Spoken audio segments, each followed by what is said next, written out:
ये कहानी दो बेटियों की है। माँ ने बोला है खाना खा लो, जल्दी चलो। ना बाबा, बहुत भूख लगी है।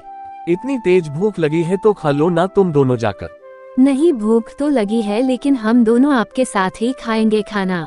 अच्छा 2 मिनट रुको, पर यह वाली तैयारी की गोली कर दूं, फिर आता हूँ। ठीक है पापा, जल्दी आना, नहीं तो खाना ठंडा हो जाएगा। काव्य की बात सुनकर हरिया मुस्कुराने लगा और अपना काम खत्म करने में लग गया। ये कहानी हरिया की ये दो बेटी की है जिनका नाम काव्य और कनक है। दोनों बहनें अपने पापा और अपनी माता के साथ गांव में रहती थी, जहां उनके घर के सामने उनका एक बड़ा सा खेत था और खेत के बगल में एक बड़ा सा तालाब भी था। फिर उसे दिन घर जाते हुए, बाबा ये खेत तो हमारे काम का है, लेकिन ये तालाब हमारे किसी काम का नहीं है। आप इसे बेच क्यों नहीं देते, और ऐसा बेचकर जो पैसे मिलेंगे उसे हम बढ़िया बढ़िया चीज खरीदेंगे। हाँ, ऐसा कभी मत करना मेरी बच्चियों।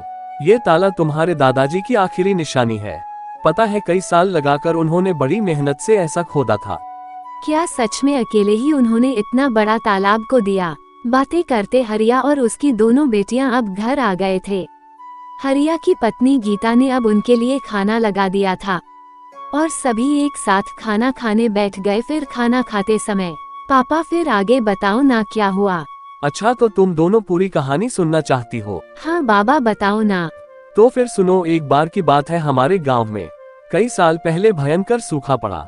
बड़ी मुसीबत की घड़ी थी वह, पर उसे मुसीबत की घड़ी में तुम्हारे दादाजी ने हार नहीं मानी। उसे साल बारिश नहीं हुई थी तो किसी के पास कुछ करने था ही नहीं। फिर उन्होंने सोचा अगली बार कभी ऐसी स्थिति बने तो हमें उसके लिए पहले ही तैयार रहना चाहिए। फिर क्या हुआ बाबा?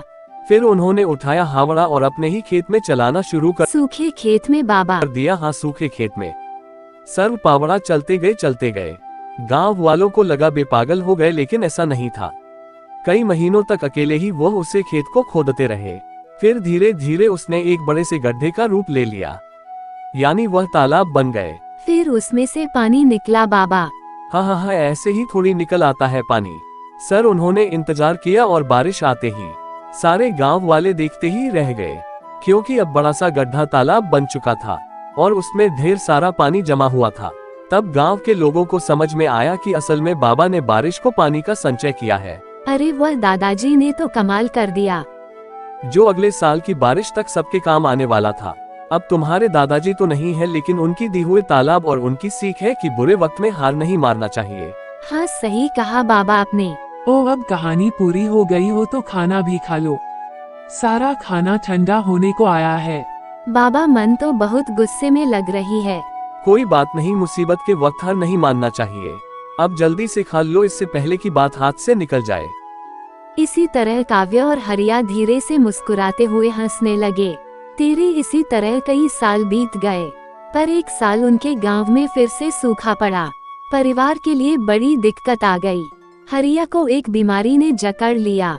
गर्मी की वजह से हरिया और तालाब दोनों सूखते जा रहे थे। हरिया की तबीयत दिन में दिन बिगड़ने लगी और फिर, माँ तुम चिंता मत करो, हम बाबा को से लेकर जाएंगे और उनका अच्छा इलाज करेंगे। पर इतना पैसा कहाँ है हमारे पास? काम कर्ज ले लेंगे, मन में अभी साहूकार से बात करती हूँ, वह बड़ा बदमाश है। बेटी जरा संभल के। काव्य साहूकार के पास पहुँची और अपने घर की पूरी दशा बताई। ओ हरिया अच्छा आदमी है, इसीलिए तुम्हें कर्जा दे देता हूँ, लेकिन बदले में क्या गरीबी रख। हमारे पास ले लेकर एक ताला भी है साहूकार जी। होगी? अरे उसे नाल जैसे गंदे तालाब का मैं क्या करूँगा भाई। एक काम करो, तुम मुझे अपने खेत के कागज दे दो और 2 लाख रुपए ले लो, ठीक है?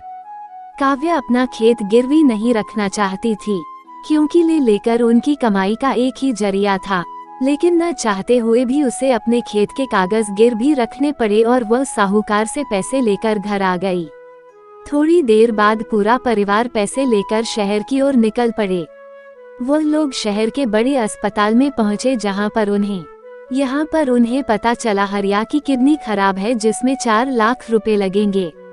अभी गीता और दोनों बहनें चिंता में आ गई कि और पैसे का इंतजाम कहाँ से करेंगे। काव्य तू कनक को ले जाकर एक काम कर, चेहरे के कमरे में एक पुराने संदूक है, उसमें मेरे को चांदी के गहने पड़े हैं, वह लेकर आ जा। पर दोनों बहनें गांव वापस आ गए।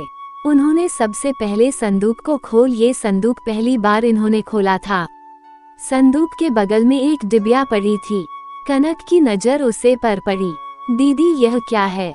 दादाजी ने तो लगता है कुछ बचा कर रखा था। काव्य आने पर डिब्बी खोली तो उसके अंदर से एक चिट्ठी और चाबी निकाली। कहाँ पर आने में चिट्ठी खोपड़ी, असल में चिट्ठी काव्य के दादा ने लिखी थी हरिया के लिए।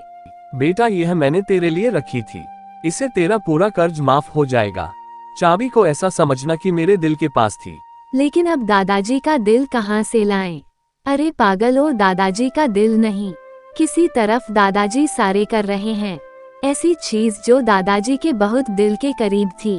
दादाजी के दिल के करीब तो पापा हैं, लेकिन बाबा में चाबी थोड़ी लगेगी। कुछ और सोच। फिर तो दादाजी के दिल की करीब सिर्फ वह तालाब है, पर इतने बड़े तालाब में हम चाबी कहाँ लगाएंगे? दीदी चाबी तो किसी ताले में ही लगेगी, लेकिन वह कल किसी चीज से सुरक्षित रहा होगा। हाँ, जैसे कोई पुराना संदूक लेकर। वह संदूक पूरे तालाब में कहाँ है, ये कैसे पता चलेगा? और पूरा तालाब खोदने में तो बहुत वक्त लग जाएगा, और डॉक्टर ने जल्दी पैसे मंगवाए हैं। मिल गया, मान गई। दादरी तो बहुत समझदार थे, मतलब उन्होंने एक ही पहेली में 2 उत्तर दिए हैं। उनके दिल की चाबी मतलब ताला, और दिल कहाँ होता है? शरीर के बीचों बीच। तो हम तालाब में बीचों बीच खुदाई करेंगे, वह भी रात को। वह दीदी क्या दिमाग पर आया आपने? फिर रात में उन्होंने तालाब के बीचों बीच खुदाई शुरू कर दी, और थोड़ी सी खुदाई के बाद ही उन्हें वाकई में एक संदूक मिला। और जब उसे खोला गया तो उसमें बहुत सारे सोने के सिक्के थे। अरे दीदी, ये तो सोने के सिक्के हैं। हाँ का प्यार सही कहा था दादाजी ने, इसे अपनी पूरी समस्या का हाल हो जाएगी। अगले दिन कीर्ति ने उन सिक्कों को सुंदर को बेच दिया और अपने बाबा का इलाज कर लिया और अपने साहूकार का भी कर्ज चुका दिया। अब उन लोगों ने एक अपनी दुकान भी खोल ली थी। अब बड़े मजे से रहते हैं।